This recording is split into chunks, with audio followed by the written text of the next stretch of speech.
សួស្តីគ្នាយើងនៅក្នុងវីដេអូនេះចង់និយាយបន្តិចតាក់ទងទៅនឹងការរៀនគ្រឹះណាតាក់ទងទៅនឹងការខ្សោយទៅលើមុខវិជ្ជាជីវវិទ្យាជាទូទៅកូនសិស្សគាត់ថាគាត់ខ្សោយមែនទែនទៅលើមុខវិជ្ជាអញ្ចឹងយើងមានហេតុផលអីផ្សេងទៀតទេដែលយើងអាចដោះស្រាយការខ្សោយរបស់គាត់ហ្នឹងជាទូទៅកូនសិស្សគាត់ប្រកាសជាអត់ចេះទៅលើពពុះមូលដ្ឋានគ្រឹះដូចជាធាតុមិត្តសញ្ញាប្រឡងម៉ាស់ម៉ូលណាម៉ូលធាតុរបស់វាហ្នឹងហើយសិស្សខ្លះទៅទៀតគាត់មិនទាំងស្គាល់ផងថាធាតុហ្នឹងវាបែបម៉េច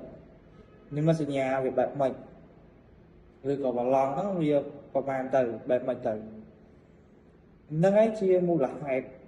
មួយដែលធ្វើឲ្យ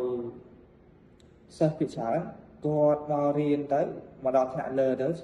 ចាប់អត់បានទេហើយថារៀនទៅមកផ្លែទៅអាពេលដែលគ្រូបញ្យល់ហ្នឹងគាត់យល់ហើយដល់ពេលផុតតែពីបញ្យល់ទៅបាត់ទៅដោយលក្ខណៈថាพอនៅមុខផ្ទះហើយឃើញឡានជិះតាមផ្លូវអញ្ចឹងឡានបើកតាមផ្លូវអញ្ចឹងគ្រាន់តែមកឃើញហើយក៏ទឹកផុតទៅវាអត់មានអីចាចងចាំមិនសោះអញ្ចឹងមួយទៀតចំណុចទី2ហ្នឹងកាលណាដែលគាត់មិនស្គាល់មិនចេះធាតុទាំងអស់ហ្នឹងអញ្ចឹងធ្វើឲ្យគាត់ចងគីមីអត់បានបើន័យថាធាតុឬក៏ឈ្មោះធាតុគីមីមួយហ្នឹងឧទាហរណ៍ងាយយល់ទៅឧទាហរណ៍ថាសូដ្យូមក្លរូចុះអាហ្នឹងគឺជាអំបិលសម្លប៉ុន្តែគាត់មិនដឹងថាសូដ្យូមហ្នឹងបែបម៉េចក្លហ្នឹងបែបម៉េចទេសួរថាគាត់អាចមកសេធាតុហ្នឹងបានសេរូបមន្តហ្នឹងបានប្រកបជាអត់បានហើយលើសពីហ្នឹងទៅទៀតគាត់មិនទាំងស្គាល់ថាប្រឡងប្រមាណហ្នឹងសូដ្យូមហ្នឹងហើយក្លហ្នឹងប្រឡងប្រមាណក៏គាត់មិនដឹងទៀតអាហ្នឹងជាមូលហេតុដែលធ្វើឲ្យគាត់កាន់តែខ្សោយចំណុចទី3ហ្នឹងគឺគាត់មិនចេះទាំងអាទាំងអស់ហ្នឹងហើយធ្វើឲ្យគាត់មិនអាចទៅសរសេរសមីការគីមីកាលណាដែលអត់អាចសរសេរសមីការគីមីអញ្ចឹងលំហាត់ធ្វើទៅវាកាន់តែខុសទៅហើយมันអាចទៅដោះស្រាយលំហាត់បន្តទៀតបានយើងសមីការគីមីគឺសំខាន់នៅក្នុងលំហាត់គីមីយើងទាំង3ហ្នឹងហើយជាមូលហេតុដែលកូនសិស្សគាត់មិនងាយចាប់បាន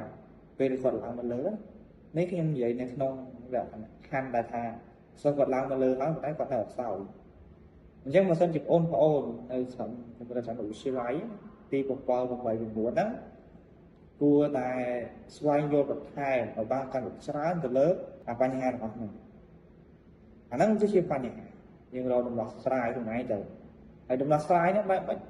វាគ្មានអីជាយើងទៅខំប្រឹងប្រែងរៀនសូត្រឡើងវិញទៅនេះគឺជាសម្រាប់ទី7ទី8ទី9គឺគាត់នៅកំពុងតែជំនាញចាប់ផ្ដើមណា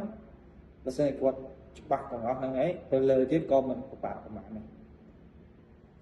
ហើយបើសម្រាប់ទី10 11 12វិញគាត់មិនទាន់ច្បាស់ទាំងអស់ទេប៉ុន្តែគាត់ឡើងផុតដល់កម្រិតដល់ហ្នឹងឯងទី12អីហើយឬក៏ទី11អីហើយដល់ពេលខ្លះសិស្សខ្លះទី10ហ្នឹងក៏មិនទាន់ស្គាល់អញ្ចឹងទាំងអស់ហ្នឹងវាជាបញ្ហាអញ្ចឹងយើងត្រូវត្រឡប់មកមើលឡើងវិញចំណាយពេលមកអភិវឌ្ឍទៅលើចំណុចរៀនខ្វះខាតឡើងវិញឲ្យបានច្រើនហ្នឹងហើយគឺជាការដាស់តឿនទៅបងប្អូនឲ្យខំប្រឹងប្រែងរៀនសូត្រឡើងវិញមើលចំណុចទាំងអស់ហ្នឹងឡើងវិញសួរថាខ្លួនឯងខ្វះកន្លែងណាត្រូវបន្ថែមកន្លែងណាហើយវីដេអូរបស់យើងគឺចប់ប៉ុណ្ណឹងអរគុណច្រើនសម្រាប់ការតាមដាន